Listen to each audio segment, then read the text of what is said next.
গণভবনকে একটা জাদুঘর, এই ফ্যাসিবাদ বিরোধী জাদুঘর হিসাবে গড়ে তোলার জন্য কাজ চলছে। আমরা আশা করব 5ই আগস্ট এটা যতটুকু আমরা সম্পন্ন করতে পারি, তারপর একটা উদ্বোধনীতে যাব।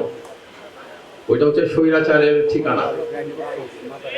আমরা ওই ঠিকানাকে সংরক্ষণ করতে চাই, দেখাতে চাই যেখানে এই ফ্যাসিবাদ কিভাবে মানুষকে অত্যাচার করত, কিভাবে তাদের বিভিন্ন রকম পরিকল্পনা ছিল, সেটা বাংলাদেশের মানুষ এসে দেখবে। সেটার কাজ চলছে। সমস্ত যোদ্ধাদেরকে, তাদের পরিবারদেরকে, তাদের জন্যই আজকে আমরা স্বৈরাচার মুক্ত একটি বাংলাদেশে দাঁড়িয়ে কথা বলছি।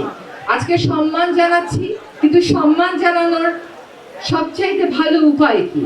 সম্মান কি আমরা একদিনই জানাবো, বা 5ই আগস্ট পর্যন্ত 36শে জুলাই পর্যন্তই জানাবো, নাকি সম্মান দেওয়ার আরো কোনো পথের কথা আমাদেরকে ভাবতে হবে? আরো কোনো পথের কথাই ভাবতে হবে, কারণ তারা উদ্দেশ্যবিহীন ভাবে প্রাণ দেননি, একটি উদ্দেশ্যকে সামনে রেখে তারা প্রাণ দিয়েছে।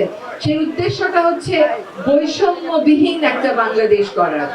আমরা মনে করি যে সম্মান দেওয়ার সবচাইতে ভালো উপায় হচ্ছে, এক, যারা আহত হয়েছে, নিহত হয়েছে, তাদের বিরুদ্ধে স্বৈরাচার এবং স্বৈরাচারের যারা দোষর ছিল তাদের বিচার নিশ্চিত করা।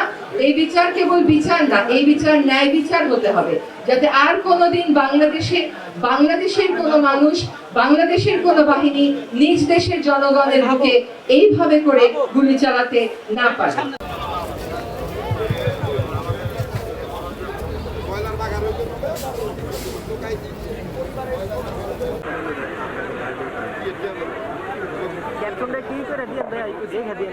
মোহাম্মদ শাকিল তার মায়ের বক্তব্য, একজন লোক এসে বললো যে ভাইয়া ওদের আরেকটা লোক বসেছিল, ওই লোকের